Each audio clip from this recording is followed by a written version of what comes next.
In 3, 2, 1.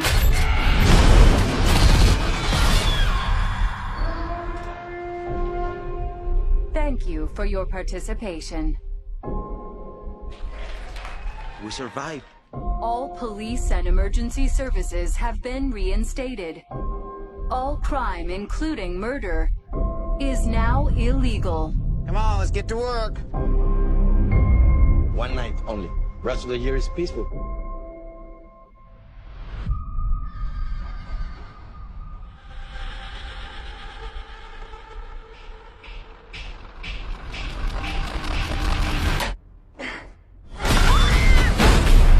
Help me!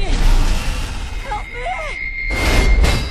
The purge is over, please! No, it ain't. The new warning from law enforcement that among the record number of migrants that have crossed into the U.S. are members of a Venezuelan street gang. NBC News learning there are more than 100 Homeland Security investigations involving suspected members of the Venezuelan gang Tren de Aragua, according to 2 DHS officials. In the past week, the NYPD says a suspected member of the Venezuelan gang shot 2 of its officers. So we know that he entered the country illegally. NBC News has learned the gang is suspected in criminal cases in at least 5 states. In one case, 3 Tren de Aragua gang members who crossed the border here in Texas in the last year threatened 2 Venezuelan women and said they would kill their family members if they did not cooperate in a sex trafficking ring, according to court documents. The women ended up in Baton Rouge, and police say they were forced to have sex with up to 4 men a day in this apartment building. How big of a threat is Tren de Aragua? I mean, they are a grave threat. The NYPD's Assistant Chief Jason Savino tells us they often know very little about the gang members.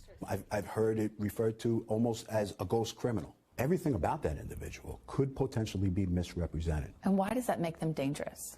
Because if you come here and we can't even track you, we're not even sure of who you are. All of it adding to the growing questions about the vetting process at the border. Venezuela is one of several countries that will not share criminal records of its citizens with U.S. authorities doing migrant background checks. Because we cannot validate their criminal record history, typically unless we get it from Interpol or they already have a criminal record inside the United States, we won't know who they are. The vast majority of migrants have no criminal background. Though former President Trump is calling attention to recent high-profile crimes police say were committed by migrants. Migrant crime, it's a new category of crime. An NBC News review of both administrations' track records reveals roughly 64,000, or 2% of migrants encountered in the Trump administration were found to have criminal records.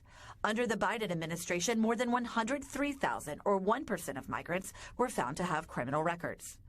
In a statement, DHS tells us if an individual poses a threat to public safety, they deny them admission, detain, remove, or refer them for prosecution. They're so dangerous. Police say within the past year, there's been an increase of over 300% in robberies and grand larcenies. NYPD Chief of Detectives Joseph Kenney, who was on the 6 o'clock news earlier this week, says it started back in 2022, 2023, when the influx of migrants started arriving. He says these gang members have no respect for law enforcement. In fact, that they were learning through intelligence debriefings that they're actually instructed to shoot police officers if confronted. According to the NYPD, that's what happened on June 3rd when the 2 officers tried to pull Mata over for driving an unregistered scooter the wrong way on a one-way street in East Elmhurst. Mata telling investigators that shooting at police officers is what they do in his home country. Venezuelan police officers get shot often in my home country because criminals feel had become a crime hotspot in that city. Fox 31's Vicente Arenas was at that complex today as people were moving out, fearing for their safety. Vicente is joining us live from that complex with a closer look at that eye-opening video, Vicente.